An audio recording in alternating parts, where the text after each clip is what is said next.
Excuse me, Mr. Flight Attendant, could I get another Woodford Reserve on the rocks? And actually, would it be possible to get another ice cream sundae too?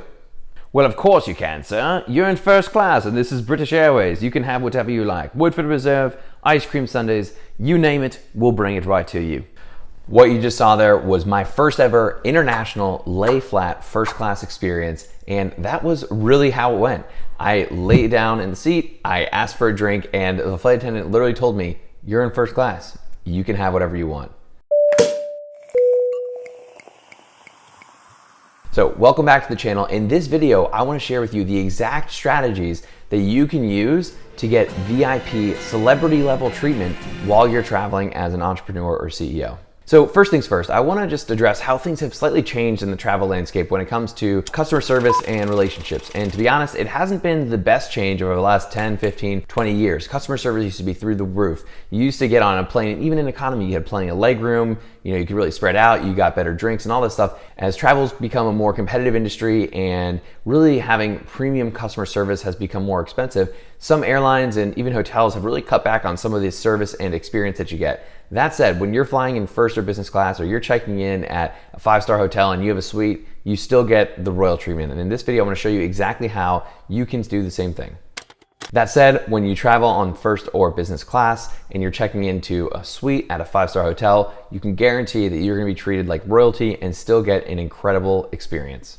So there's really two main ways that we're gonna cover in this video of how you can get VIP style treatment. And those two ways are gonna be flying on business and first class tickets or staying in 5-star hotels. And the second way is gonna be through getting top elite status with different travel programs, meaning airlines and hotels. So let's start with the business and first class flights, because when you book one of these tickets, if you show up to the airport, particularly if you're flying international, you are gonna get lounge access. You're also gonna get a priority check-in line, and sometimes you even get priority security.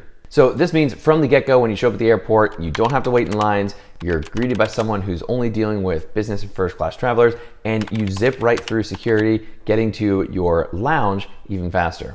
Now, if you are flying domestic on business and first class flights, in most cases, it won't come with lounge access. That's gonna depend a little bit more on which credit cards you have that will get you into different lounges, which we'll touch on in a little bit. So from there, you get priority boarding, meaning you get to board the plane earlier, and you also just get treated and greeted a little bit differently from the staff on the airline.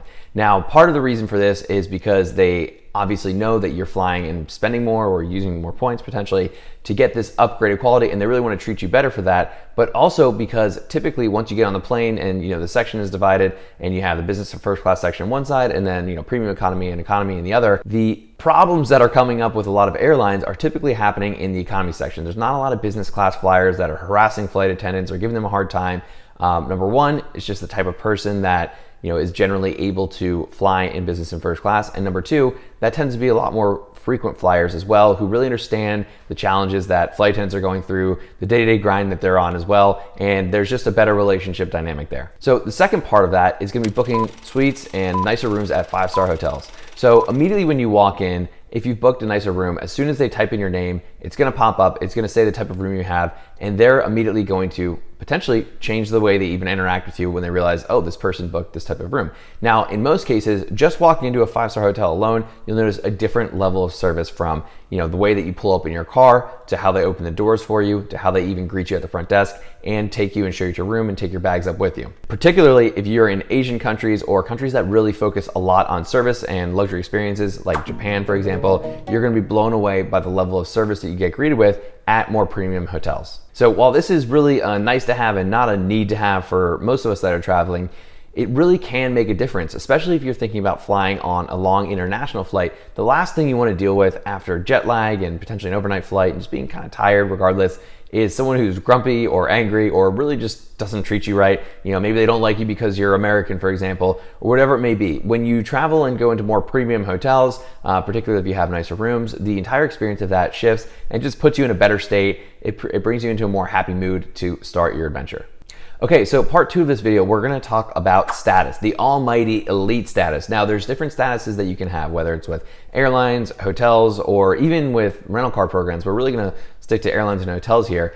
And status is one of the most popular, common concepts in the travel world when it comes to getting luxury treatment. Now, to be honest with you, to get most of what we're talking about, first class flights and 5-star hotels, you really don't have to have status to get those. In fact, sometimes trying to go for status can be a more difficult way to get into more premium travel. But when you do have status, you can guarantee that you're going to have a total different experience of how the different customer service reps, flight attendants, people at the hotel start to treat you. So even though there's different levels of status that really get you different levels of treatment, it can still really be something that is beneficial for you as long as it doesn't make you go too far out of your way of normal spending or normal travel just to get status. Now, a lot of airlines are actually shifting their status requirements more towards spending and less away from the amount that you travel. Now, one reason for this is where they make their money. Now, a lot of airlines actually make most of their money on credit cards, believe it or not. There's agreements between credit card programs and banks, and that's how these frequent flyer programs become such a profit center for the different airlines. So because of that, you're starting to see a lot of programs that are coming out with credit cards that require you to spend a ton to get status, and you can even get all the way up to pretty much the top tier status just through spending.